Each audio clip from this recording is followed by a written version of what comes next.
नमस्कार, स्वागत है आप सभी का न्यूज जंक्शन 24 में और मैं हूं आपके साथ प्रियंका। अब कुछ ही घंटे में उत्तराखंड में विधानसभा चुनाव को लेकर मतदान शुरू होने वाला है। ऐसे में हर दल एक दूसरे दलों पर उनकी गतिविधियों को लेकर नजरें गड़ाए हैं। वहीं मतदान से एक दिन पूर्व हल्द्वानी विधानसभा सीट से कांग्रेस प्रत्याशी सुमित हृदयेश अचानक कोतवाली पहुंच गए और नारेबाजी करते हुए धरने पर बैठ गए। उनका आरोप था कि भारतीय जनता पार्टी के प्रत्याशी आचार संहिता का उल्लंघन कर शराब और पैसा बांट रहे हैं।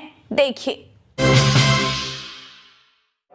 घर के बाहर लाइन लगी है, लंबी 1 किलोमीटर लंबी, सड़क पे जाम लग गया है और वहाँ पे खुलेआम आधार कार्ड और वो लेकर खुलेआम पैसा बांटा जा रहा है। कल भी इन्होंने रैली के मध्य बमोरी क्षेत्र में, हीरानगर क्षेत्र में पैसे का बंदर बांट करी है। इसके अलावा मीट, मांस और शराब, इन चीज़ों से भी खूब वोटरों को खरीदने का प्रयास करा जाए। वो तो हल्द्वानी की महान जनता है, ये कोई ज़मीर नहीं बेचने वाले हमारे लोग हैं। हमारी हल्द्वानी की जो जनता बहुत समझदार है, लेकिन ऐसा व्यक्ति जिसने पूरा भ्रष्टाचार करके जो गाड़ी कमाई है, आज वो सत्ता बल और धन बल का प्रयोग कर रहा है। और चुनाव आयोग से मैं निवेदन करता हूँ, यहाँ पुलिस प्रशासन सो रहा है, इनको जगाने का काम करें, सेंसिटिव जोन डिक्लेयर करें हल्द्वानी को और तुरंत यहाँ पे गश्तें बढ़ाएं और इनके घर के आगे और इनकी गाड़ी के पीछे हमेशा एक गाड़ी चले ताकि पता लग जाए दूध का दूध पानी का पानी हो जाएगा। अभी सिटी मजिस्ट्रेट आएंगे, हम उन्हें अवगत कराएंगे।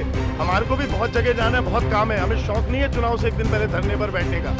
लेकिन अगर ऐसे ही चलता रहा तो कैसे होगा। वो हमें आश्वासन दें कि ये जो अर्धसैनिक बल आए हैं ये पूरी मुस्तैदी के साथ खड़े रहेंगे। वो हमें आश्वासन दें कि जितनी सीमा ये थानाओं की सीमा है, उन सीमाओं में ऐसा कोई भी अवैध काम आज रात नहीं होगा। सख्ती बरती जाए, चेकिंग बढ़ाई जाए और भारतीय जनता पार्टी के जो लोग हैं उनकी अवश्य चेकिंग करनी जरूरी हो गई है। कांग्रेसी सब तैयार हैं, आप आइए, खुलेआम हमारी चेकिंग करिए, हम पूरी तरीके से तैयार हैं। कांग्रेस ये चुनाव हृदय से लड़ा रही है, कांग्रेस ये चुनाव विकास के मुद्दों पे लड़ा रही है और ये बरगलाहट में और धनबल और सत्ता बल का दुरुपयोग करके चुनाव लड़ रहे हैं। जी हां, उन्होंने प्रशासन को सरकार के दबाव में काम करने का आरोप लगाते हुए कहा, भाजपा प्रत्याशी की इन गतिविधियों को अधिकारी नजरअंदाज कर रहे हैं, इससे कतई बर्दाश्त नहीं किया जाएगा। इधर कांग्रेस प्रत्याशी सुमित हृदयेश के धरने पर बैठने की सूचना जैसे ही प्रशासनिक अधिकारियों को मिली तो कोतवाली में फोन घनघनाने लगे। इधर लगातार नारेबाजी कर रहे कांग्रेस प्रत्याशी और उनके समर्थकों को समझाने का सीओ हल्द्वानी धोनी जी ने प्रयास किया, लेकिन समर्थक सिटी मजिस्ट्रेट को बुलाने पर अड़े रहे।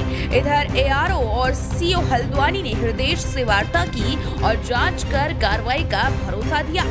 तो आइए सुनते हैं क्या कह रहे हैं सीओ हल्द्वानी और एआरओ हल्द्वानी। लगाए हैं उसको उन्होंने एक लिखित सूचना के तौर पर दिया हमें, तो उस प्रार्थना पत्र पे जो भी आरोप हैं उनकी हम जांच करेंगे। उस प्रार्थना पत्र के पक्ष में जो भी वो साक्ष्य देना चाहेंगे उसको जांच में शामिल करेंगे और निष्पक्षता के साथ में जांच की जाएगी। सर, किस तरह से 12-13 घंटे रह गए तो क्या ऐसे में नहीं फंस सकती इस तरह से कांग्रेस प्रत्याशी मतलब धरने पर बैठे? देखिए, अब धरना पे बैठना तो संवैधानिक अधिकार है किसी भी प्रत्याशी के लिए, किसी भी व्यक्ति के लिए, वो अलग चीज़ है। लेकिन हम लोगों की अपनी पर्याप्त पुलिस व्यवस्था है और हम लोग इस बात के लिए दृढ़ संकल्पित हैं कि चुनाव हम लोग निष्पक्ष रूप से कराएंगे। प्रचार चल रहा है, इसमें सभी जो चुनाव आयोग के जो दिशा निर्देश हैं उनका पालन किया जा रहा है और जहाँ भी इसके लिए, इसको रोकने के लिए जहाँ पर आदर्श आचार संहिता का उल्लंघन हम लोगों को मिल रहा है, उसके लिए 10 फ्लाइंग स्क्वाड की टीमें बनी हुई हैं। जहाँ से भी हमको कुछ भी इस तरह की शिकायत मिलती है या स्वतः संज्ञान के आधार पर लोग अपना मूवमेंट करते रहते हैं। और अभी तक जो है 10 FIR जो है इस मामले में हमारे विधानसभा क्षेत्र के अंतर्गत की जा चुकी हैं।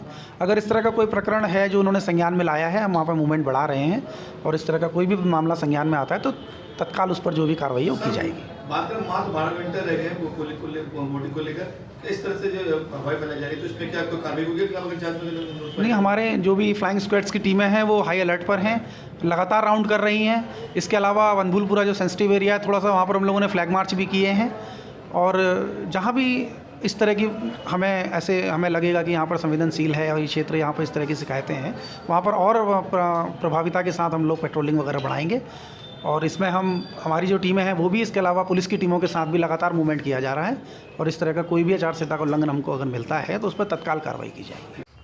तो ये थी हल्द्वानी से सौरभ बजाज की रिपोर्ट। तो इसी तरह लेटेस्ट खबरों को देखने के लिए देखते रहिए न्यूज़ जंक्शन 24। नमस्कार।